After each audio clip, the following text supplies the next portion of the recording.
Hi there! Welcome to the garden tour. Thanks for joining us today. My name's Austin.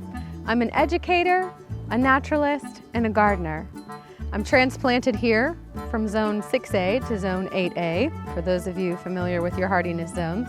And for the rest of you, that means I moved here from Kansas, and I'm used to a little bit of a different climate. We get about 40 inches of rain on average in Kansas and about half of that here in Texas. So we're making use of our rain barrel and collecting what rain we can in our buckets. And here in this part of North Texas, our frost date is April 15th. So we're already freely planting things directly in the ground.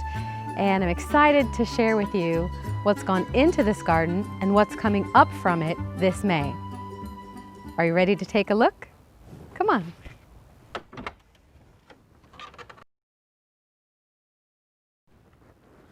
Hi, Mom. Hi, Austin. So I take it it's time for the garden tour. Yes.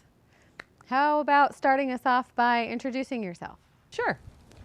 Hi, I'm Elizabeth. I'm Austin's mom. This is our garden. And there's a lot of activity in the garden this time of year. And the sun rises about 6:20 a.m. and sets about 8:20 p.m. That's 14 hours of sunlight, as compared to January when there's only 10 hours of sunlight. With the additional light and the warmth of spring, that's a signal for the plants to get up, wake up from their sleepy winter and get growing. There's plenty here that has woken up from its winter sleep and is on the grow. We have oregano, sage, and echinacea. And every now and then we get to, especially in May, we get to see what has survived the winter and has joined our garden, whether we've invited it to or not. Usually these are happy joinings, and we call these volunteers. Here is an example. I have gourds growing. Last fall, I had them on my porch for decoration. I moved them here into the garden so the lizards would have a warm place to stay over the winter. When the spring came and the weather warmed, the gourds decomposed. All the seeds were left and they reseeded themselves. Now we have these beautiful growing gourds and we're delighted. Unlike perennials, which come back year after year, most volunteers are annuals, which have successfully overwintered or reseeded themselves. I happen to know there's a few coming up in the main garden. Shall we go take a look? Some of our little friends here, our volunteers, are too small to tell what they are. Austin and I have discussed with one another, do you think it's a watermelon, a pumpkin, a squash, a cucumber? We can't tell, and there's more coming up every day. So maybe you can tell us what we've got here.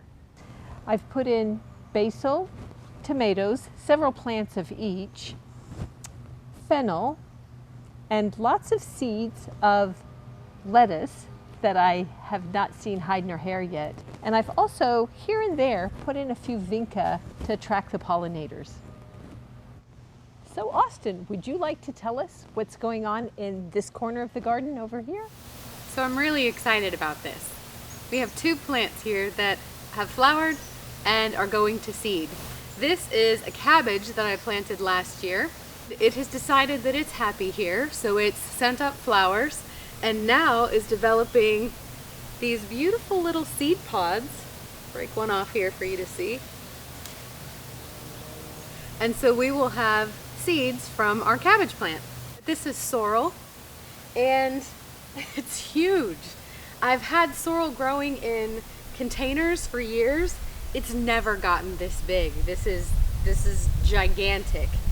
It's unique in that it's a tart leaf, and to be honest, when I'm out here working in the garden, sometimes I just come out and we'll chomp a leaf. This plant is so bountiful and so wonderful. We've actually used a lot of the leaves for conditioning some of our soil, and you can tell that other creatures in the garden are also enjoying this plant, which is fine. I don't mind sharing. also part of organic gardening. So yeah, I'm very excited about these two plants going to seed in my garden. So Mom, what are you most excited about in the garden right now? Well, May in the garden for me means flowers. It's what I get right now. The coreopsis are blooming, so are the field daisies.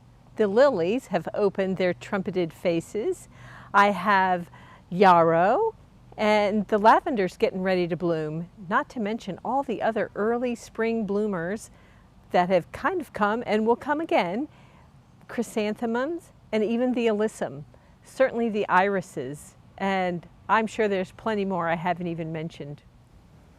For me, when I feel anxious, I can come out into the garden and start working with the dirt, start pulling weeds, and very quickly get grounded.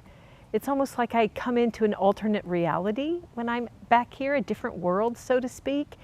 I've gotten to know the lizards. They're not afraid of me. They don't run away. I know where the woodpeckers are nesting, and I've gotten to meet the new babies. This is a creative endeavor that has benefits that you don't get from painting or sculpting.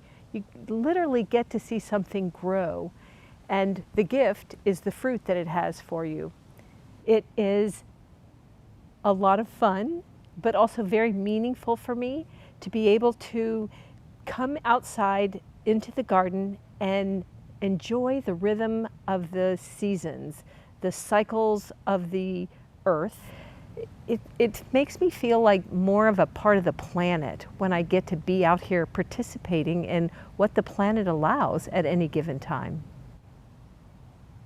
But nothing compares to when my grandchildren, my sons, or Austin come over and help in the garden.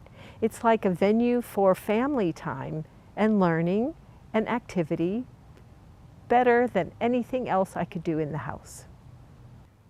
It is such fun to see what's greening up and blooming in the garden.